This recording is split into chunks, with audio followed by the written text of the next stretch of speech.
Пайгамбарыбыз саллаллаху алейхи ва салламдын дине түзүлүшү. Пайгамбарыбыз Мухаммад саллаллаху алейхи ва саллям орто бойлуу, денеси өзгөчө нурдуу болуп, өңү кызгылтым ак эле. Мурдунун эки кашынын ортосундагы жери чыгып турчу. Мурду кырдач, көздөрү кара, эки кашынын ортосу өтө алыс эмес. Сакалы жыш, далылары эки энинин ортосу кең. Колдору жана буттары жоон, чачтары кара түстө, бир аз тармалдын ортосунда эле.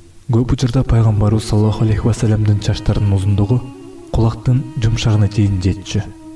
Чачын экиге бөлүп турачу. Чачына, сакалына дайым көңүл буруп турчу. Чачтарын кээде Айша энебизге жана башка аялдарына таратчу. Жатаардын алдында өзгөчө пайдасы жана дары боло тургандыгы үчүн сурма сүрүп, эртең менен аны жуучу. Эки далысынын ортосунда пайгамбарлык мөөрү бар экенин сахабалар айтышкан. Пайгамбар саллаллаху алейхи ва саллям уктаганда жанына мисвак, даарат суусу жана тарак коюп койчу. Ал дайыма тазалыкка, өзгөчө тиш тазалыгына абдан чоң көңүл бурчу.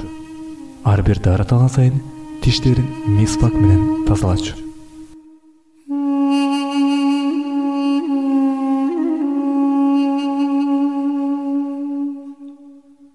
Пайгамбар саллаллаху алейхи ва саллям адамдардан өзгөчөлөнбөөсү. Өзүнө таандык иштерин өзү аткаруудан ырахаттанчу. Сахабалар бардык иштерин жасоого даяр экенин карабастан, аларга жасатчу эмес. Үйүндө болгон учурда кийимдерин жамачу, үйүн шыпырчу, ичкилерин саап, төөлөрүн байлап, жемдерин берчү эле.